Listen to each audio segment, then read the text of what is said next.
Muy buenos días.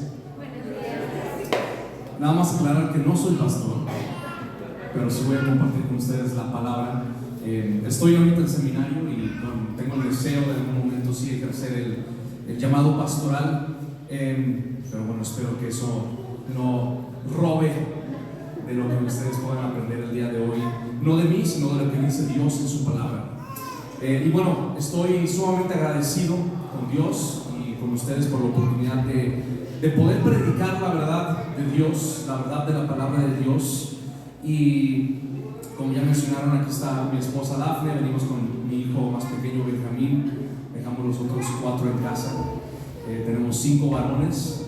Y el tema de la familia, el tema de la educación, de la paternidad, el matrimonio, la maternidad, todas esas cosas son temas que nos apasionan bastante en nuestra familia. Venimos de Guadalajara y les traemos saludos de allá, y particularmente también me emociona mucho siempre ver y confirmar que el Señor está obrando, no solamente donde estamos nosotros en nuestro pequeño rincón en Guadalajara, sino venimos a un estado diferente y vemos familias reunidas que han sido impactadas por la verdad de Dios y que Dios usará para su gloria. Amén. Bien, espero que lo que cubramos en este tiempo a lo largo del día y durante esta sesión no solo sea retador, porque la palabra de Dios nos reta, ¿correcto? Nos reta, confronta nuestro pecado, nuestra conformidad, pero también nos debe de animar. Y espero que eso suceda el día de hoy, que realmente podamos ser animados. Creemos en un Señor crucificado, pero no un Señor que se quedó en una cruz, sino que después resucitó en gloria y nos trajo y provee una esperanza verdadera. Bien, si queremos ser transformados y realmente vivir vidas para la gloria de Dios, Romanos 12:2 nos enseña que la transformación, esa transformación que tú y yo buscamos como cristianos, sucede a través de la renovación de nuestras mentes. Nuestras mentes deben de ser transformadas, cambiadas, renovadas, si habrá de haber una transformación de nuestras vidas, de nuestras manos, todo lo que hacemos. La palabra de Dios es el medio principal por el cual somos renovados, por la cual nuestra mente es renovada. Esto siempre bajo el poder del Espíritu Santo, el Espíritu de Dios.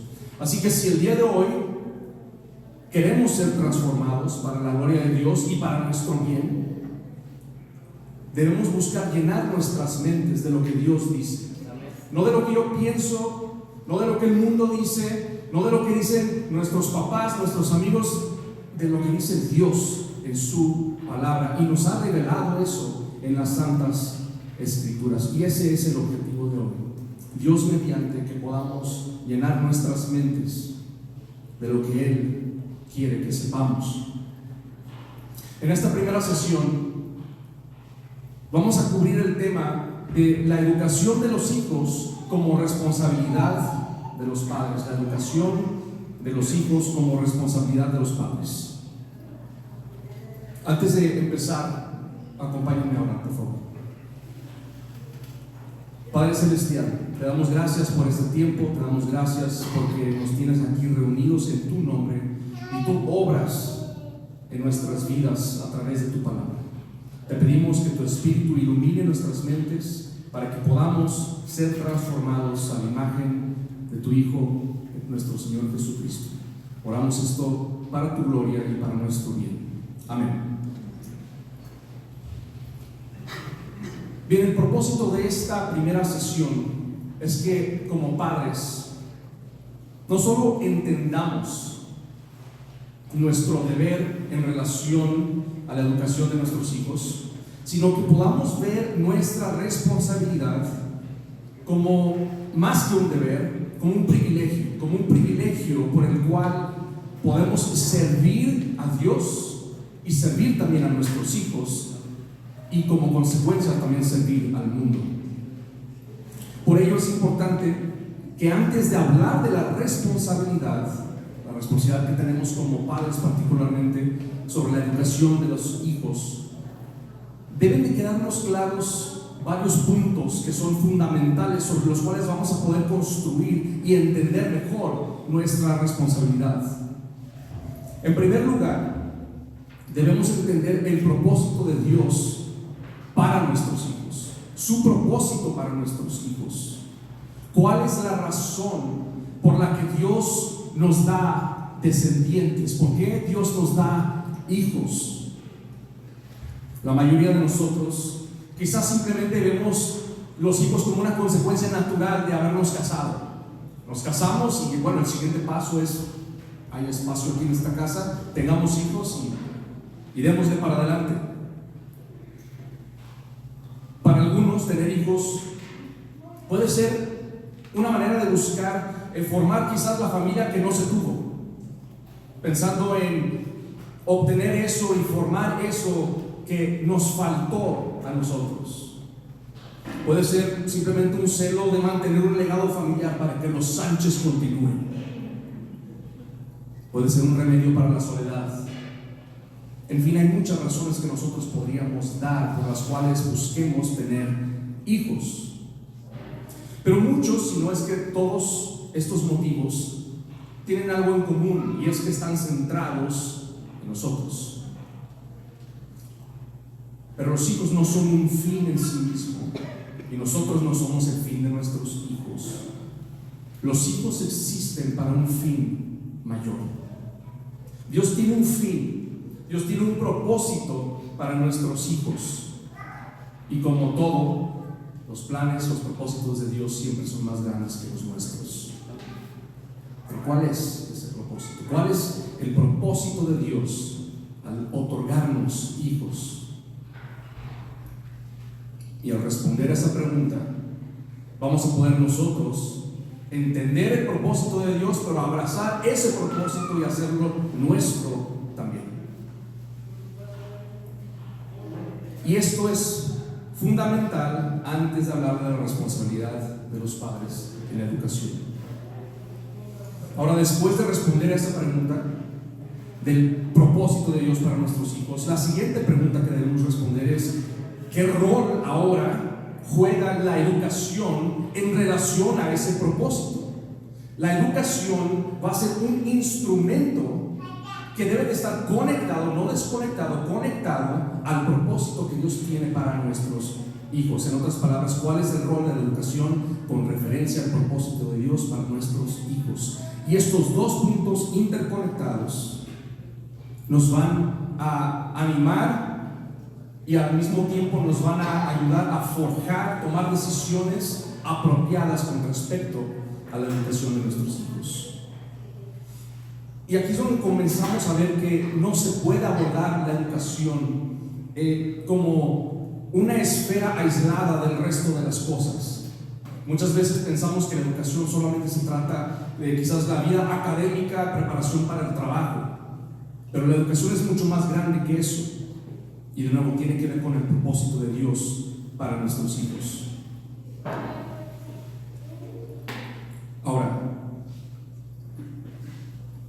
si nosotros verdaderamente creemos lo que Dios ha dicho en su palabra, cuando nosotros somos quizás confrontados por malas decisiones, por deseos incorrectos, pecaminosos, y somos llamados a cambiar esos, Cristo nos promete algo. Él dice que su yugo es ligero, que es fácil de llevar, y lejos de vernos como desanimados y vernos como con muchos obstáculos por delante y pensando que quizás no vamos a poder hacer aquello que nos ha llamado a hacer, no, lejos de pensar así, debemos de pensar que Cristo nos va a capacitar y nos va a dirigir y animar para que podamos hacer la labor que Él tiene por delante de nosotros. Queremos ser padres responsables que no solo buscan desempeñar su función y labor por el mero hecho de cumplir, queremos gozarnos a la hora de llevar a cabo nuestro rol y responsabilidad. Así que primera pregunta: ¿cuál es el propósito de Dios para nuestros hijos? Hay mucho que se podría presentar o decir para responder a esta pregunta, por lo que no vamos a poder abordar esa pregunta de forma exhaustiva. Pero quiero enfocarme en dos aspectos que creo que serán muy útiles y también prácticos para abordar mejor el tema que estamos cuestionando, el tema de la educación y la responsabilidad de los padres. Así que vamos a responder esta pregunta en dos partes. Si pueden ahí en sus Biblias, si tienen ahí sus Biblias, Génesis 1, 26 al 28. Y para mí casi todos los temas, si no es que todos, siempre tengo que volver a Génesis. Génesis es la semilla de donde brota todo fruto y toda doctrina, todo lo que nosotros creemos como cristianos comienza en Génesis. Génesis 1, 26 al 28. Dice: y dijo Dios, hagamos al hombre a nuestra imagen, conforme a nuestra semejanza, y ejerza dominio sobre los peces del mar, sobre las aves del cielo, sobre los ganados, sobre la tierra y sobre todo reptil que se arrastra sobre la tierra. Dios creó al hombre a imagen suya, a imagen de Dios lo creó, varón y hembra los creó. Dios los bendijo y les dijo: sean fecundos y multiplíquense, llenen la tierra y sométanla, ejerzan dominio sobre los peces del mar, sobre las aves del cielo y sobre todo ser viviente que se mueve sobre la tierra. Este pasaje, que pienso que la mayoría, si no es que todos hemos leído, habla directamente de la creación de Adán, el primer ser humano, nuestro padre Adán. Pero también nos revela la misión del hombre. Esta misión es conocida por muchos, se utiliza este término para referirnos a esta misión como el mandato cultural o el mandato de la creación. Si vieron ahí, crea Dios al ser humano y luego le da ciertos mandatos. Dios crea todas las cosas de este mundo. Al final crea al ser supremo de toda su obra creativa, que es el hombre, aquel que llevaría su imagen, y que en representación de su creador, como imagen de su creador, él, Adán, como un virrey, como una especie de virrey, de subgobernante, ejercería un gobierno absoluto sobre todo el mundo creado. Dios crea todas las cosas, luego crea al hombre y dice: todo esto que tú ves es tuyo, ahora gobierna sobre él en mi representación. Esto hace referencia a todo tipo de trabajo. De aquí surge lo que le llamaríamos como una cosmovisión de la vocación. Es decir, todo lo que nosotros hacemos en este mundo, todo tu trabajo de lunes a sábado, todo eso es parte del mandato que Dios dio a la humanidad. Dios nos creó para trabajar. Todo lo que hacemos, toda nuestra labor cotidiana, es en realidad una obra sagrada, una obra por la cual tú y yo servimos y glorificamos a nuestro Creador. Ahora, en el versículo 28 vemos el resultado de estos dos puntos de haber sido creado a imagen de Dios para trabajar. Lo vemos como el resultado de la bendición de Dios sobre la humanidad. Es decir, Dios dice que Él bendijo al hombre y después lo llama y lo envía al mundo a trabajar. Tanto la misión como la multiplicación también son parte de la bendición de Dios sobre la humanidad. El trabajo no es una maldición, es una bendición.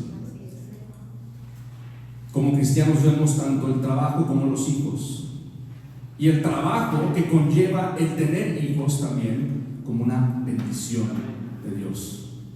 Eso es fundamental si hemos de encontrar gozo en nuestro trabajo, que puede ser doloroso. Sabemos que hay espinos, ¿verdad? Hay cargos, hay sudor, pero nuestros trabajos son una bendición. Y lo mismo sucede con los hijos. Y todo esto es fundamental a la hora de abordar la educación y nuestra responsabilidad como padres.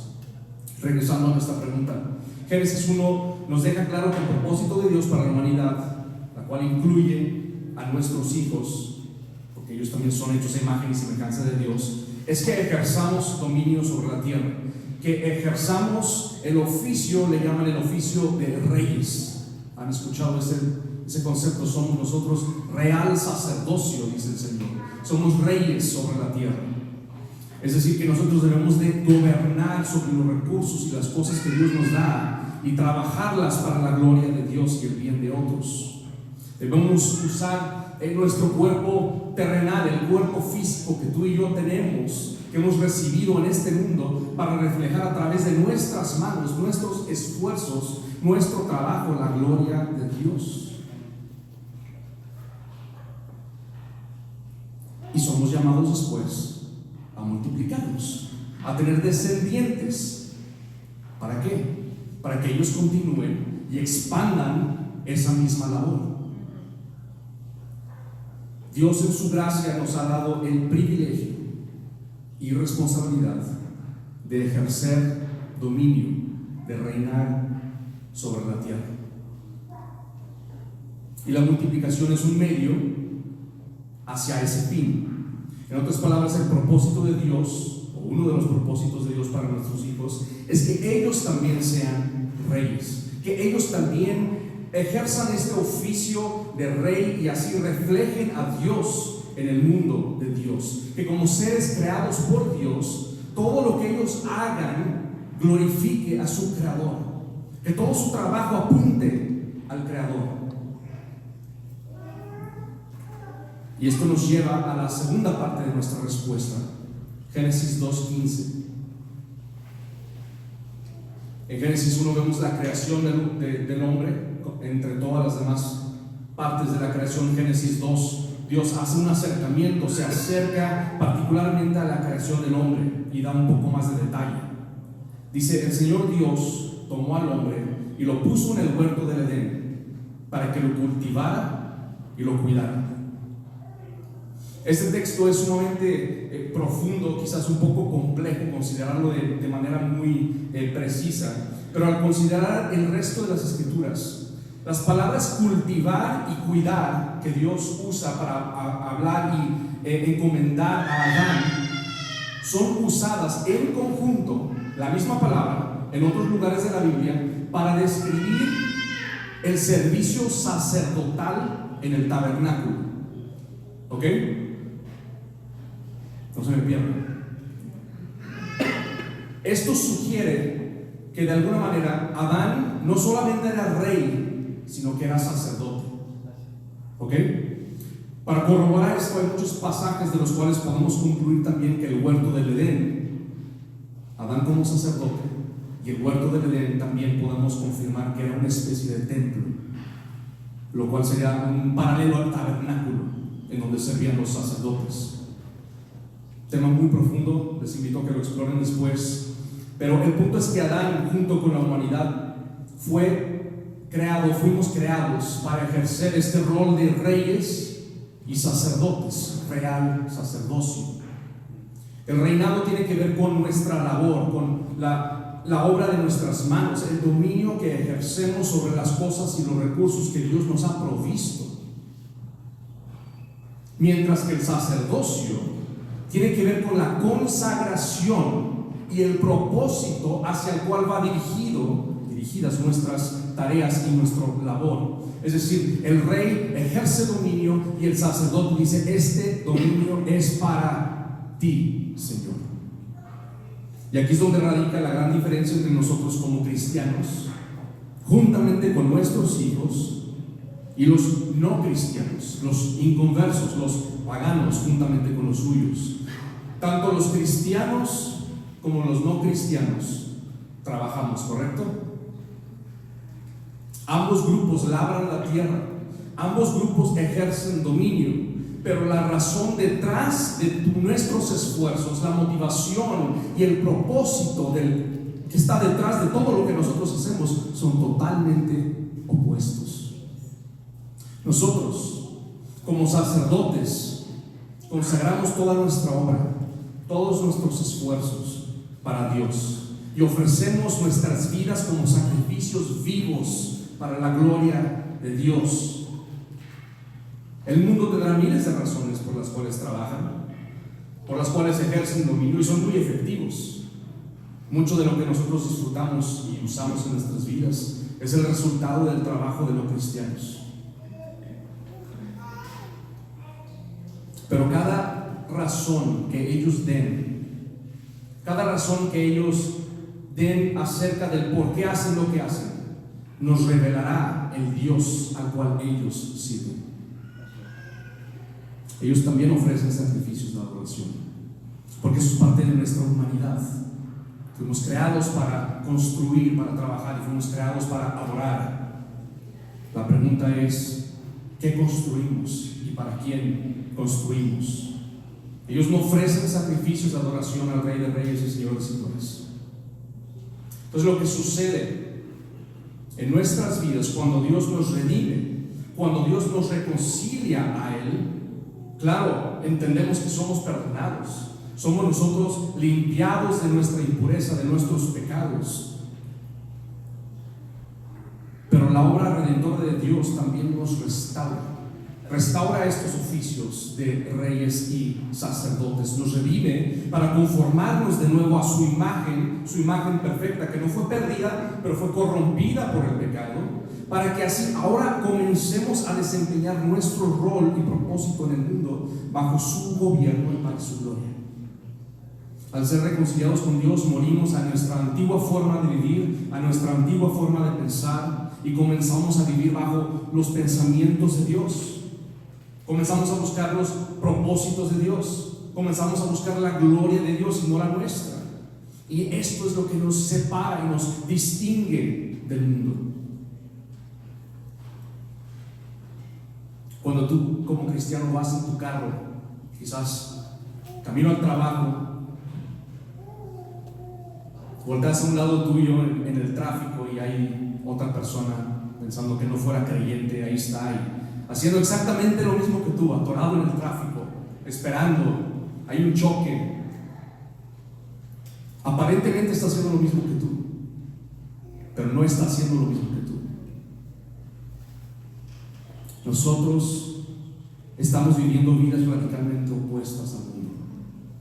El mundo trabaja, ejerce dominio, construye y avanza, pero no avanza a la ciudad de Dios, sino a la ciudad del hombre, que en palabras bíblicas es la ciudad de Satanás. Entonces, el propósito de Dios para nosotros y para nuestros hijos es que seamos reyes y sacerdotes para llevar a cabo su misión en el mundo para su gloria. Con eso en mente, ¿cuál es el rol de la educación con respecto a este propósito de Dios para nosotros y para nuestros hijos? Ahora debemos considerar el contexto de Génesis 1, porque por lógica e inferencia podemos deducir, sabemos que hay algo que no podemos pasar por alto, que en Génesis 1 no había pecado aún. El mundo de Dios fue creado sin pecado, sin mancha, sin defecto.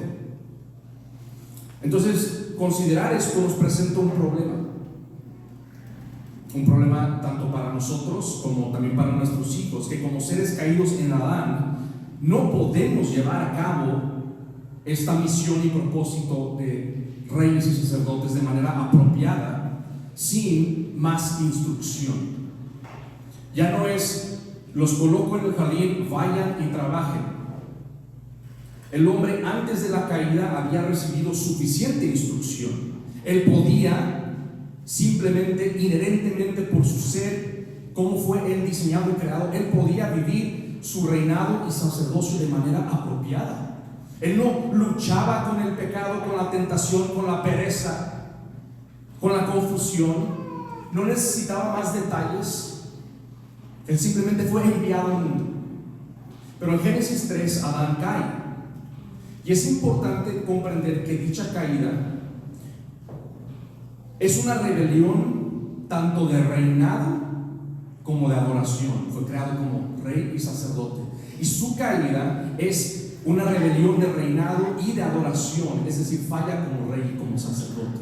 La falla de Adán como rey se ve en el hecho de que él debió haber ejercido dominio sobre la serpiente. ¿Qué le dijo Dios? Tendrás dominio sobre todo, incluyendo animales, incluyendo los que andan por los suelos. Viene la serpiente a hablar, a pronunciar y hablar mentiras, blasfemar el nombre de Dios. ¿Qué debió de haber hecho Adán?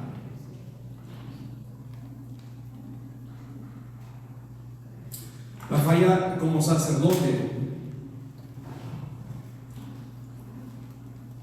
también tenemos que considerarla, porque su falta con respecto a la obra de sus manos, el tomar y comer del fruto prohibido, fue una manifestación de una decisión de adoración.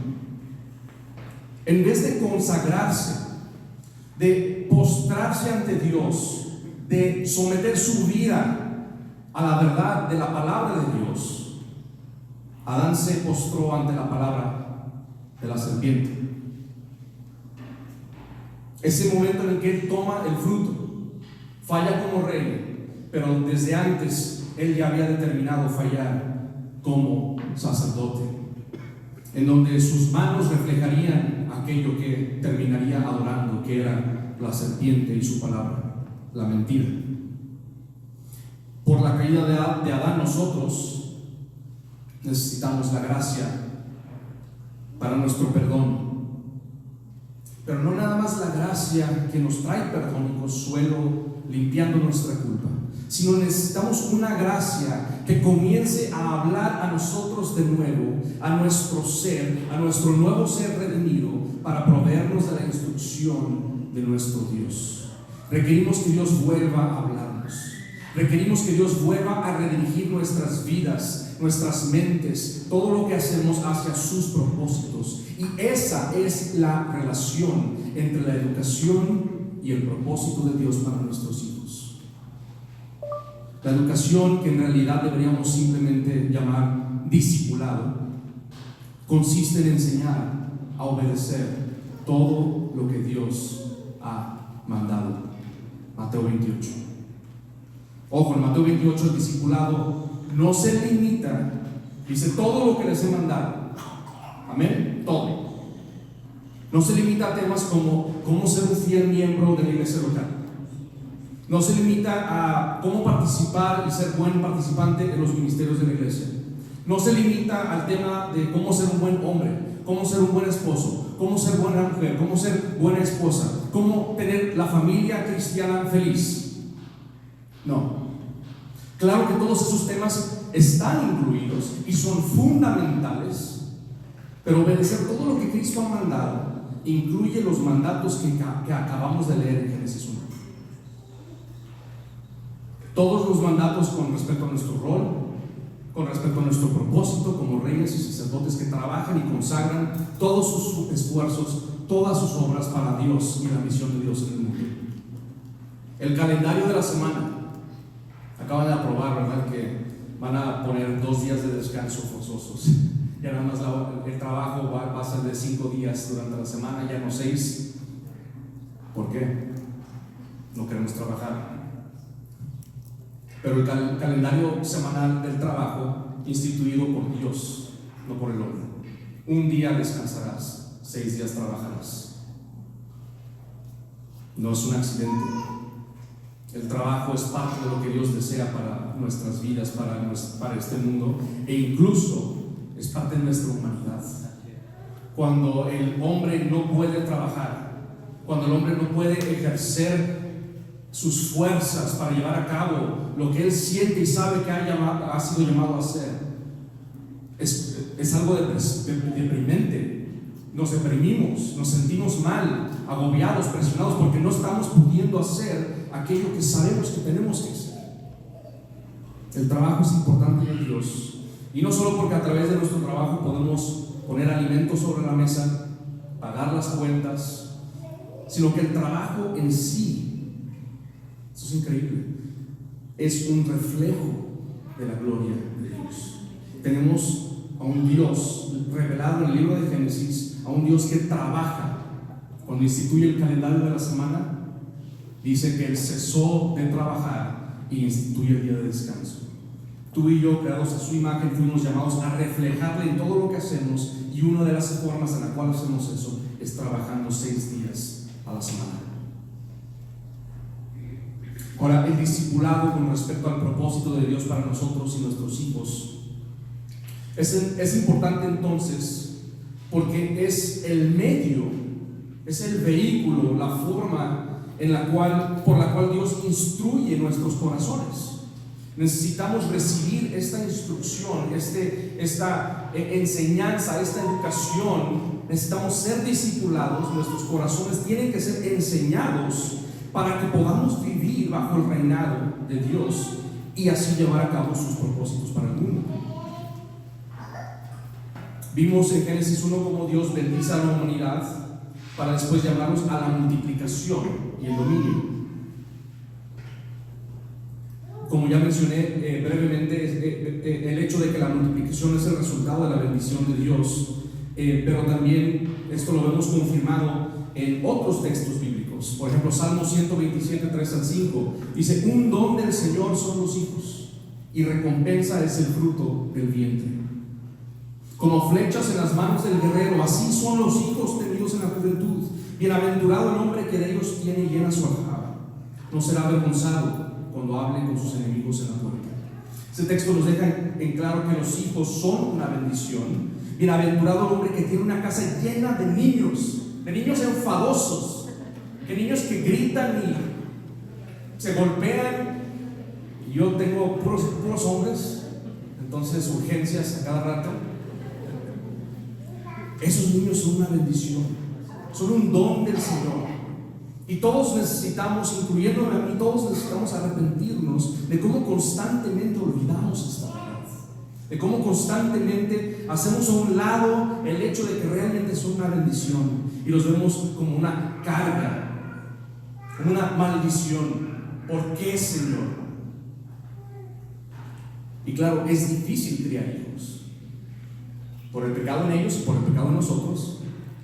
Pero nuestras mentes y corazones deben volver a la verdad, que nuestros hijos son una bendición. Otro punto que se debe destacar en Génesis con respecto a la bendición y la multiplicación es que la multiplicación es una forma por la cual nosotros alcanzamos el mundo y la transformación del mundo para la gloria de Dios. En otras palabras, si Dios nos ha dado el gran privilegio de servirle como reyes y sacerdotes que buscan edificar, construir la ciudad de Dios y así discipular el mundo entero, glorificar el mundo entero para su gloria, no lo podemos hacer solos. Adán no lo podía hacer solo, por eso el mandato de la multiplicación. Él nos provee hijos como una extensión de alguna manera de nuestro ser como seres humanos, como un legado por el cual esa obra se expande y continúa. En otras palabras, te vas a morir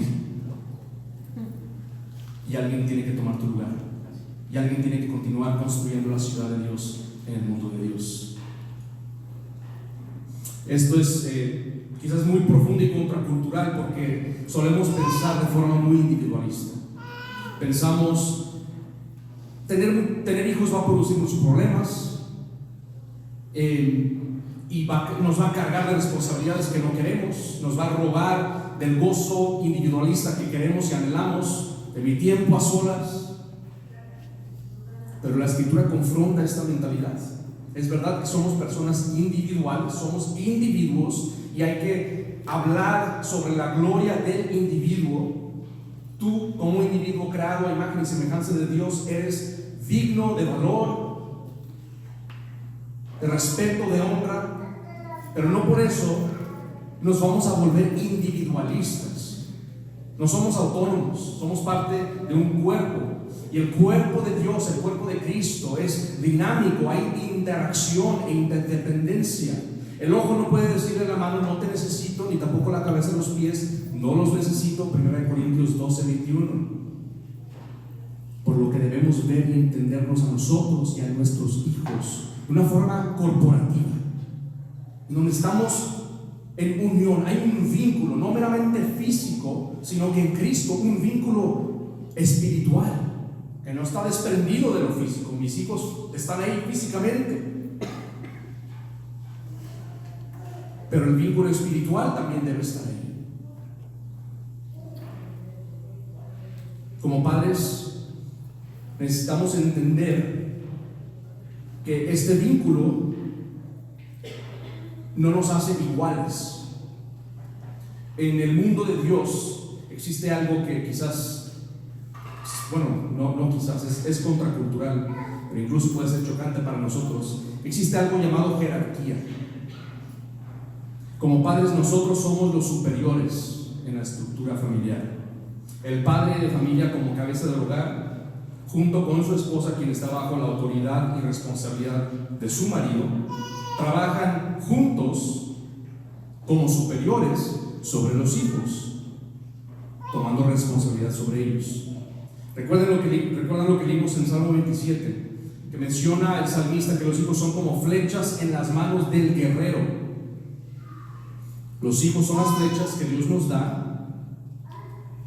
y nosotros como padres somos aquellos guerreros que afilan esas flechas, que preparan esas flechas. Anhelamos que estas flechas alcancen el mundo de Dios, que penetren la oscuridad, que iluminen la oscuridad, que transformen y glorifiquen el mundo para Dios. Aquellos que hemos sido redimidos por Dios, formamos parte del pueblo de Dios, la iglesia. Y la iglesia en este sentido debe de ser, siguiendo la analogía del salmista, entendida como un ejército que avanza a la gloria de Dios y los propósitos de Dios en el mundo.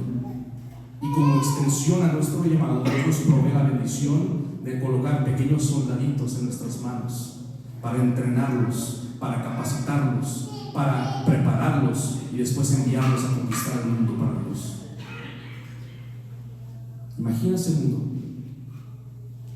Imagina un mundo en donde de verdad ustedes, yo, los cristianos en Querétaro, todos los cristianos en Guadalajara, todos los cristianos en México, todos los cristianos en los Estados Unidos, en China, en Cuba, donde tú quieras, que cada uno de nosotros verdaderamente tomáramos en serio nuestro llamado como ciudadanos del reino de Dios, del reino de luz. ¿Ustedes creen que Satanás podría? ¿Ustedes creen que las puertas del Hades prevalecerían? Cristo promete que no.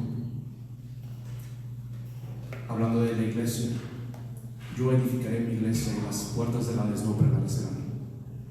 Acerca de Abraham en Génesis 1:18, Dios dice: yo lo he escogido para que mande a sus hijos y a su casa después de él, para que guarden el camino del Señor. Malaquías 2:15 deja claro que el Señor anhela una descendencia santa, una descendencia que le honre, que le sirva conforme trabaja en este mundo. Deuteronomio 6:4-8, escucha, oh Israel, el Señor es nuestro Dios, el Señor uno es. Amarás al Señor tu Dios con todo tu corazón, con toda tu alma y con toda tu fuerza. Estas palabras que yo te mando hoy estarán sobre tu corazón. Las enseñarás diligentemente a tus hijos y hablarás de ellas cuando te sientes en tu casa y cuando andes por el camino, cuando te acuestes y cuando te levantes. Las atarás como una señal en tu mano y serán por insignias entre tus ojos. Las escribirás en los postes de tu casa y en tus puertas. 24/7, en todos lados. Que el nombre de nuestro Dios Trino esté en todo el mundo. Dios te escogió a ti, Dios me escogió a mí, y si nos ha bendecido con hijos, lo hizo para que nuestros hijos y nuestra casa, que nuestra descendencia guarde el camino del Señor, y que esa descendencia santa que Dios anhela sea formada a medida que son instruidos en los caminos del Señor. Y podamos hacer esto confiadamente, porque Cristo claramente, que se acerquen los niños, dejad que vengan a mí. El libro de Hechos, la promesa es para ustedes y para sus hijos. No enseñamos a nuestros hijos desde una posición y una postura de derrota, sino confiando en las promesas de Dios para ellos. Dios nos da el privilegio de hablarles de esta promesa, de apuntarles a esta promesa, de instruirles a que caminen de acuerdo a esta promesa. Y es en luz de este privilegio que tomamos nuestra responsabilidad en serio sobre nuestros hijos, discipulándolos, educándolos, instruyéndoles para caminar con el Señor, abarcando todos los temas: familiar, eclesial, vocación, el trabajo cotidiano, todas las esferas. Cada esfera de la vida existe por Él y para Él. Todo es de Cristo. Y si todo es de Él, la educación que somos llamados a proveer para nuestros hijos debe ser cristiana. Si todo proviene de Él y es para Él, no hay espacio para educación laica, no hay espacio para educación supuestamente secular o neutral. Esa categoría de educación no es nada menos que una educación anticristiana. No es neutral. Y los tiempos lo están confirmando. Este experimento de la educación neutral tiene un poquito más de 100 años. Y no es comprobado que no es neutral, porque ahorita ya sabemos que lo estamos viendo cara a cara. Están queriendo tomar posesión de nuestros hijos. ¿Tú no los quieres educar? Dámelos a mí, yo los educo, yo los instruyo de acuerdo a nuestros propósitos para nuestra gloria. Y claro, podemos hablar de los peligros que hay en los centros educativos paganos y de las muchas maneras en las cuales nuestros niños corren peligro en esos lugares. Pero incluso eso es una forma incompleta de pensar acerca de ese tema. Porque no solo hemos sido llamados a proteger a nuestros hijos del pecado y del mal, que claro que somos llamados a eso, sino de formarlos en justicia y en santidad. Y eso no lo ofrecen ahí.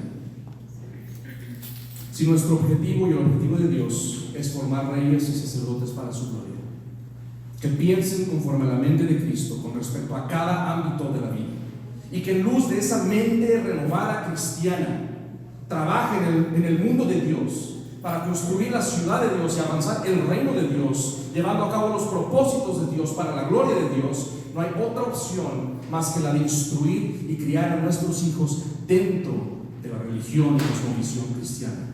No importa el tema, no importa la materia, como padres cristianos debemos reconocer el señorío de Cristo sobre toda esfera de la vida.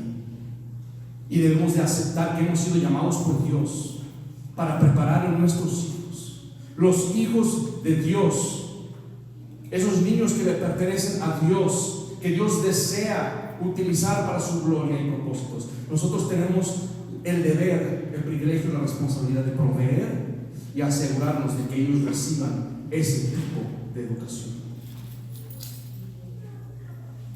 La responsabilidad no es del Estado, no es de una escuela en particular, no es de los maestros o los tutores. En última instancia, es nuestra. Podemos aprovechar, claro, diferentes recursos, podemos aprovechar herramientas, incluso otras personas que cooperen y se sumen al mismo fin, al mismo objetivo. Pero la responsabilidad principal, los que debemos de rendir cuentas por nuestros hijos, somos nosotros, sus padres. Así que, padres, no despreciemos este gran privilegio y responsabilidad que Dios nos ha dado de formar reyes y sacerdotes que busquen llevar a cabo la misión de Dios para la gloria de Dios en el mundo de Dios. Y asumamos esta responsabilidad con gozo, porque la bendición de Dios está sobre nosotros y sobre nuestros hijos. Vamos a orar.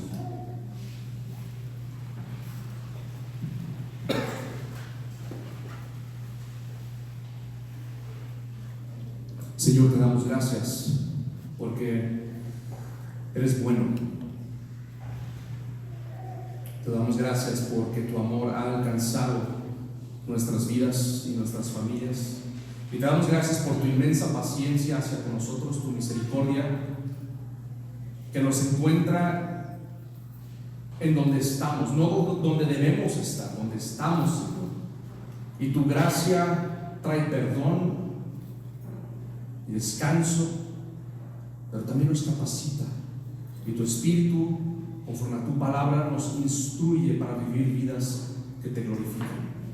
Te pedimos, Señor, que tú obres en cada padre, cada madre en este lugar, Señor, en tu iglesia, que tú ilumines nuestro entendimiento, que nos perdones por las muchas maneras en las cuales te fallamos a ti y fallamos a nuestros hijos, y que nos capacites, Señor.